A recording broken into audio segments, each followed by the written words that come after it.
सुरक्षा परिषद में भारत का विरोध कर रहा था पाक। मोदी को आया गुस्सा, दाग दी अग्नि 5 मिसाइल। इस्लामाबाद की थम गई सांसें, शहबाज अंडरग्राउंड। दोस्तों, सुरक्षा परिषद में भारत की स्थायी सदस्यता का पाकिस्तान चीन द्वारा बार बार विरोध किया जाता है। अभी हाल में ही भारत की दावेदारी के खिलाफ पाकिस्तान ने जहर उगला है। सवाल उठता है कि आखिर पाकिस्तान ने ऐसा क्या कहा है, किस बात पर मोदी का माथा ठनका है। तो दोस्तों, भारत लंबे समय से संयुक्त राष्ट्र सुरक्षा परिषद में सुधार की मांग करता रहा है। अब भारत ने G4 देशों की ओर से एक विस्तृत मॉडल प्रस्तुत किया है। इसमें महासभा की ओर से लोकतांत्रिक तरीके से चुने गए स्थायी सदस्यों को शामिल करना और वीटो के मुद्दे पर लचीलापन है। हालांकि भारत के इस प्रस्ताव के खिलाफ हमेशा की तरह पाकिस्तान उतर गया है। पाकिस्तान ने सुरक्षा परिषद के सुधार के लिए इस मॉडल को खारिज कर दिया है। इसके अलावा कहा कि स्थायी सदस्यों का कोई भी विस्तार सिक्योरिटी काउंसिल को पंगु बना देगा। पाकिस्तान ने यह भी कहा कि इस प्रस्ताव से सिक्योरिटी काउंसिल छोटे देशों की मदद नहीं कर पाएगा। भारत की ओर से प्रस्तावित इस मॉडल में कहा गया है कि मौजूदा 15 सदस्यों वाले परिषद की संख्या 25-26 तक बढ़ाई जाए। इसमें 6 स्थायी और 4 से 5 अस्थायी सदस्य जोड़े जाएं। इसके अलावा वीटो के मुद्दे पर भी लचीलेपन का प्रस्ताव दिया गया। यूएन में पाकिस्तान के स्थायी प्रतिनिधि राजदूत मुनीर अकरम ने कहा, यूनाइटिंग फॉर कंसेंसस सदस्य के रूप में यह स्पष्ट है कि हमारी स्थिति ने लगातार नए सदस्यों को जोड़ने का विरोध किया है। लंबे समय से चल रही अंतर सरकारी वार्ता का उद्देश्य सुरक्षा परिषद को सबसे प्रभावी, प्रतिनिधित्वपूर्ण और जवाबदेह बनाने के लिए इसका पुनर्गठन करना है। यूएफसी समूह ने सदस्यों की नॉट परमानेंट मेंबर्स नाम की एक श्रेणी प्रस्तावित की है। इसमें लंबी अवधि के लिए सदस्यों का चुनाव और एक बार फिर चुने जाने की संभावना जताई गई है। पाकिस्तानी राजदूत ने कहा कि G4 मॉडल विपरीत दिशा में प्रयासों को ले जाएगा, क्योंकि उसमें 5 नई गैर स्थायी और 6 स्थायी सदस्यों का विस्तार शामिल है। दोस्तों, सुरक्षा परिषद सुधार पर अंतर सरकारी वार्ता फरवरी 2009 में शुरू हुई थी, जो अभी भी रुकी हुई है।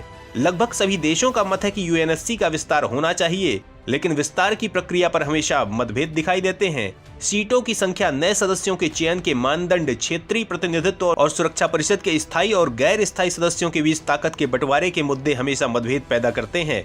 यूएनएससी में वर्तमान में 5 स्थायी सदस्य ब्रिटेन, चीन, फ्रांस, रूस और अमेरिका हैं। 10 गैर स्थायी सदस्य हैं जिनका कार्यकाल 2 वर्ष का होता है। भारत लंबे समय से सुरक्षा परिषद में शामिल होने के लिए कोशिशें कर रहा है। हर बार चीन भारत के रास्ते में सबसे बड़ा रोड़ा बन जाता है और पाकिस्तान भी इस मामले में देश का विरोध करता है। हालांकि पाकिस्तान का विरोध ज्यादा मायने नहीं रखता, लेकिन विरोध पाकिस्तान की मंशा को उजागर कर देता है। लेकिन इस बार पाकिस्तान और चीन ने जब विरोध किया तो भारत ने इसका बहुत बड़ा कदम उठाया है, जिसके बाद दोनों देशों की सांसें अटकी हुई हैं। जिनपिंग और शहबाज को भागने की जगह नहीं मिल रही है। चारों तरफ केवल मौत का तांडव दिख रहा है। सवाल उठता है कि आखिर भारत ने ऐसा क्या किया है? मोदी ने कौन सा बड़ा कदम उठाया है कि चीन पाकिस्तान छोड़िए, पूरी दुनिया में बवंडर मच गया है। चीन बिलबिला रहा है, पाकिस्तान बस राख के ढेर में तब्दील होने वाला है। तो दोस्तों, इन सवालों के जवाब जानने के लिए ध्यान से देखिए इस वीडियो को। दुश्मनों की बर्बादी देखकर आपका सीना चौड़ा हो जाएगा। चीनी सीमा पर पहुंचे 10,000 सैनिक, वहीं अग्नि 5 के खौफ से दहल गया पाकिस्तान। दोस्तों, चीन पाकिस्तान के रवैये का ठीक ठीक इलाज करने का मन अब प्रधानमंत्री मोदी ने बना लिया है। अभी जब चीन ने भारत के खिलाफ जहर उगला था तो भारत ने तगड़ा जवाब दिया था। सवाल उठता है कि आखिर चीन ने भारत के खिलाफ क्या कहा था, जिसके बाद भारत ने बहुत बड़ा कदम उठाया था। जिनपिंग क्यों बिलबिलाने लगे थे? तो दोस्तों, चीन ने संयुक्त राष्ट्र सुरक्षा परिषद में सुधारों को लेकर अपनी प्रतिक्रिया दी है। चीन ने कहा है कि यूएनएससी में सुधारों का लाभ कुछ लोगों के स्वार्थों की पूर्ति के बजाय सभी सदस्यों को होना चाहिए। चीन की यह टिप्पणी भारत के विदेश मंत्री एस जयशंकर के उस बयान के कुछ दिनों बाद आई है, जिसमें उन्होंने कहा था कि एक गैर पश्चिमी देश यूएनएससी सुधारों को रोक रहा है। दोस्तों, माओ निंग ने कहा, चीन का मानना है कि सुरक्षा परिषद में सुधार से विकासशील देशों का प्रभाव और प्रतिनिधित्व प्रभावी ढंग से बढ़ना चाहिए। अधिक छोटे और मध्यम आकार के देशों को संगठन के निर्णय लेने में भाग लेने का अवसर मिलना चाहिए। दरअसल भारत ने खुद को जापान, जर्मनी और ब्राजील के साथ विस्तारित यूएनएससी में स्थायी सीट के लिए दावा पेश किया है। यूएनएससी के 5 स्थायी सदस्यों में से 4 यानी अमेरिका, रूस, फ्रांस और ब्रिटेन यूएनएससी में भारत की उम्मीदवारी का समर्थन कर चुके हैं, जबकि चीन इसके विरोध में रहता है। इसके अलावा चीन ने पहले भी कई बार संयुक्त राष्ट्र की ओर से पाकिस्तान समर्थित आतंकवादियों को अंतर्राष्ट्रीय आतंकवादियों की सूची में दर्ज कराने के प्रयासों को रोका है। दोस्तों, अपनी मानसिकता का प्रदर्शन करते हुए वोंग ने एक सम्मेलन में कहा कि ऐसी दुनिया में जो परिवर्तन और उथल पुथल पल दोनों से गुजर रही है, वहां देशों को उम्मीद है कि संयुक्त राष्ट्र वैश्विक चुनौतियों से निपटने में प्रभावी ढंग से अग्रणी भूमिका निभाएगा और सुरक्षा परिषद संयुक्त राष्ट्र चार्टर की ओर से उसे सौंपी गई अंतर्राष्ट्रीय शांति और सुरक्षा बनाए रखने की महत्वपूर्ण जिम्मेदारी निभाएगा। वांग ने कहा कि चीन सही दिशा में यूएनएससी सुधारों की निरंतर प्रगति का समर्थन करता है, विकासशील देशों का प्रतिनिधित्व और आवाज बढ़ाता है, अधिक छोटे और मध्यम आकार के देशों को निर्णय लेने में भाग लेने का अवसर देता है और सभी सदस्य देशों को सुधारों से लाभ उठाने में सक्षम बनाता है। दोस्तों, इसके बाद ही भारत ने अपनी पश्चिमी सीमा से करीब 10,000 सैनिकों को हटाकर उन्हें एलएसी के पास तैनात कर दिया है। हालांकि अब तक भारतीय सेना या सरकार की तरफ से इसकी पुष्टि नहीं की गई है, लेकिन चीन की हड़बड़ाहट इसकी पुष्टि करती है। चीन ने कहा है कि एलएसी पर ज्यादा भारतीय सैनिकों की तैनाती दोनों देशों के बीच तनाव को कम करने के लिए सही नहीं है। न्यूज एजेंसी रॉयटर्स के मुताबिक चीन के विदेश मंत्रालय की प्रवक्ता माओ निंग ने कहा, हम भारत के साथ मिलकर सीमा और उसके आसपास के क्षेत्रों में शांति और स्थिरता के लिए काम करने को तैयार हैं।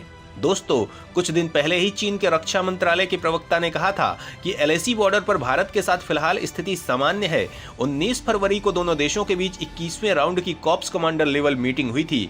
इस दौरान भारत चीन के बीच सकारात्मक बातचीत हुई। चीन ने कहा था दोनों देशों ने एलएसी को लेकर एक दूसरे की चिंताओं को ध्यान में रखते हुए हल निकालने पर सहमति जताई। हालांकि भारत ने कहा था कि चुशुल मोल्डो बॉर्डर पर 21वें राउंड की कॉर्प्स कमांडर लेवल बैठक में चीन ने देपसांग और डेमचोक के ट्रैक जंक्शन से सेना हटाने की भारत की मांग को ठुकरा दिया। वहीं जापान दौरे पर गए भारत के विदेश मंत्री एस जयशंकर ने चीन के साथ रिश्तों पर बात की थी। उन्होंने कहा था 1975 से 2020 तक बॉर्डर पर शांति थी, 2020 में सब बदल गया। भारत चीन कई मुद्दों पर सहमत नहीं है। जयशंकर ने चीन पर निशाना साधते हुए कहा था, जब पड़ोसी लिखित समझौतों का उल्लंघन करे तो ये चिंता की बात है। इससे दोनों के रिश्तों की स्थिरता पर सवाल खड़े होते हैं। दुनिया बदल रही है, ऐसे में दूसरे देशों के साथ भारत के रिश्तों में भी बदलाव आ रहा है। इसमें उग्र होने की जरूरत नहीं है।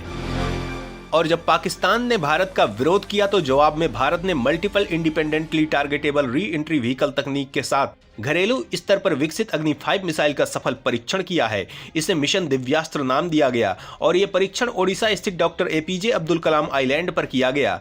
भारत के लिए यह परीक्षण एक अहम सफलता है। वहीं भारत से हथियारों की होड़ करने की कोशिश करते दिखने वाला पाकिस्तान 3 साल पहले इसी तरह के मिसाइल के टेस्ट में फेल हो चुका है। पाकिस्तान ने 2750 किलोमीटर शाहीन थर्ड मिसाइल का उपयोग करके multiple independent targetable re entry vehicle तकनीक विकसित करने का प्रयास किया था, जिसमें वॉरहेड 2 किलोमीटर की दूरी तक जमीन पर मार करता था। डीआरडीओ के शीर्ष अधिकारियों के अनुसार इसके टेस्ट में पाकिस्तान पूरी तरह से फेल रहा।